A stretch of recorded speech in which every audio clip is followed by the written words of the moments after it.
Hi guys, welcome to this session in Microsoft Project. In this module, I want to show you how you can display multiple baselines on the screen at the same time. So on the screen at the minute, I've just got a very simple project plan without a baseline. So I'm going to save a baseline first of all. Now to do that, you make sure that you've got your project plan how you want it. So I've got this one all linked up. I've got it resourced how I want it, and I'm ready to go live with it. So I'm ready to save a baseline. So a baseline is just a snapshot in time of what your plan was, and then you can measure against that baseline. And project itself allows you to have 11 baselines, so you can change plans or report on a different baseline as you go through a long project. You don't have to save 11 baselines, but it is an option. Now to save your first baseline, you're going onto the project tab, which I'm on, and you go to set baseline and you set baseline, and it comes up with this, and you can see from this little drop down that you've got 10 numbered ones, and then the first one isn't numbered, 11 altogether. So I'll save that one, click OK, and that will take a snapshot of all the costs and everything associated with this project. Now if I change the view for a second, if I go to view and just change that view to show you the cost table part of the view, I'll change. So table costs. What happened when you saved the baseline is that these figures got transported over or copied across into the baseline column. So that's the baseline column, and it's the same as that at the moment because I've not updated anything. But what I want to do is go down to a different view. I want the tracking table, which I can get in this view, but I'm going to change it. And I want the tracking Gantt as well. So if I go across to this side here, which I've got active, now to get this active, if I just show you, it's called the view bar. It's normally like that, but you can just right click there and tick it on, and then all the things are active for you in this list, including your own different views. You can see one there called Steve. If I right click again, you can see what's there. If I go into the tracking Gantt, you'll see the tracking Gantt appear, slightly different columns as I come across here. I want the tracking table. Now I can't see any data at all, so if I go to tasks and scroll to tasks, it should bring everything back in. Once you save a baseline, you'll get these little charcoal markers. That's the baseline. Everything is exactly the same at the moment.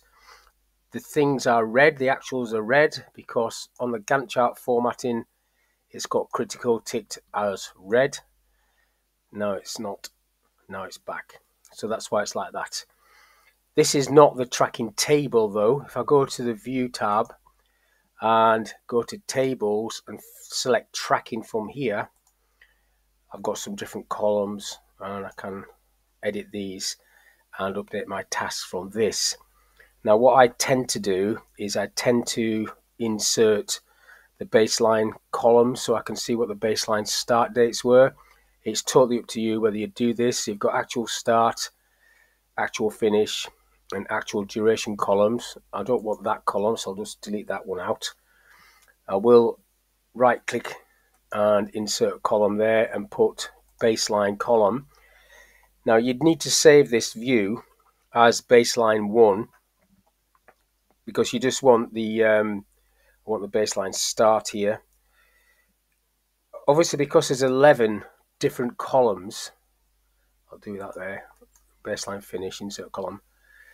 You can't really put them all in the same one. So what I would do is just save this as baseline 1 view, and then this would be baseline, next one would be baseline 2 view and stuff like that. I want baseline finish here. Find it, that one. And I want, that's what baseline duration, the last one, insert column. So baseline duration, that one. So that's, so I can see now which ones. I need to move these around a little bit actually. Put that one there. So all the baseline ones are together like that. So now this is how it would work. So you're ready to go. You've got your tracking Gantt and you've got your Gantt chart there. So first task is, let's have a look what the first task is. Install software room 1. So let's say that planned is a 1 day duration, it says there. So if I say it was an actual 2 day duration, 2, you can see the movement of on the Gantt chart straight away. And as soon as you put the actual duration in, it gives you the finish and start date and the 100% complete, which is the way I would suggest you do it, rather than doing 100% complete, which is then indicating that every single task was on time and there was no delay. When you are actually doing this, actual durations, could be in hours, whatever duration time you want, it's a more accurate way of doing it. And if I do another one down the bottom here, install software room 2 is a start with that. I do know that. So I'll say that was also 2 days, and that will move off again at the bottom. So they're now still in tandem. Now, what you could do, if I say that the start date for that was also delayed, so if I push that forward to the 2nd of June, and that would forward to the 2nd of June, so we've got a scheduling slip like that. You can see the initial plan. Just for this demonstration, I'm going to save a second baseline now so you can see the multiple baselines together. So I'm back up to the project tab. I'm going to set baseline.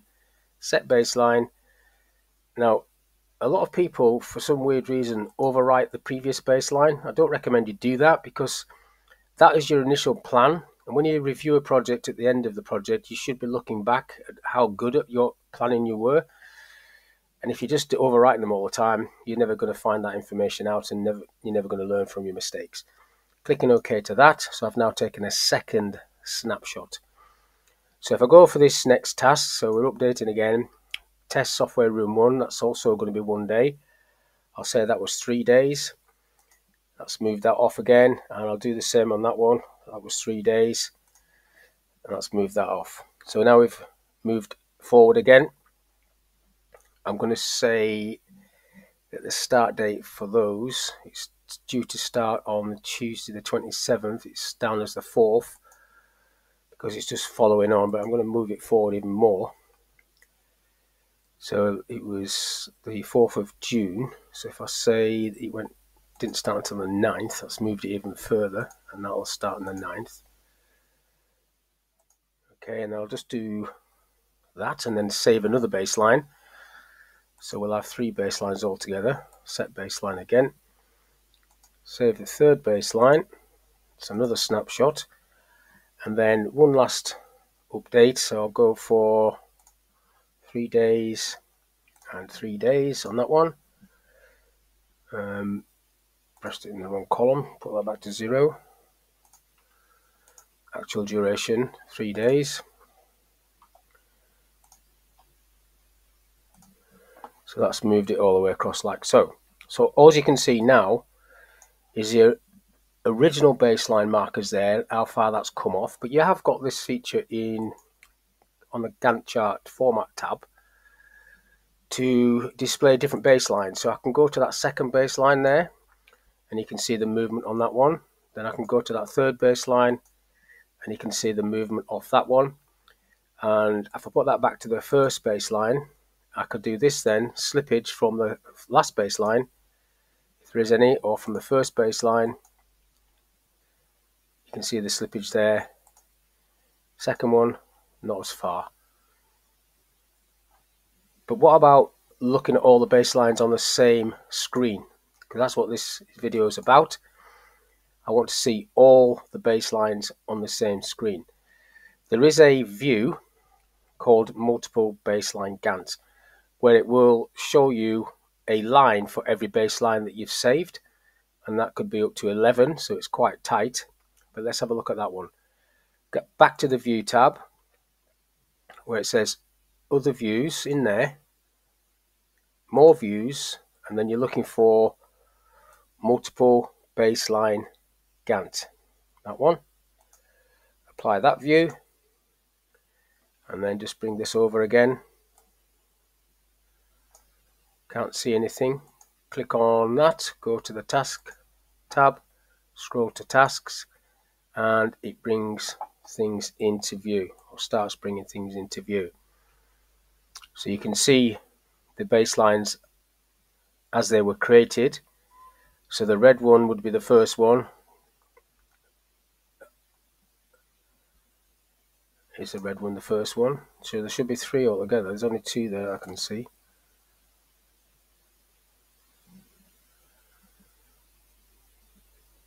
Let me just change this duration, timeline duration. So I want this into middle tier, bottom tiers in hours.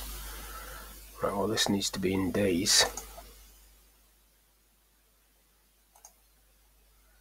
Okay, we'll do the top one. Put that to 1. 1 day. Middle tier I'll put to weeks. 1 week. Let's see what that looks like. That's better. Let's see all 3 of them now. So the blue one is the first one, then the red one, then the green one. But you can see them all together now on the same sheet. And these bars at the top, you can see the overarching movement on all the Gantt charts. Overarching movement, should I say, on all the baselines. If you double click on that little summary task marker, you can put some information on there if you want. Bar text. Right, I could put baseline cost there. So it's going to be the baseline,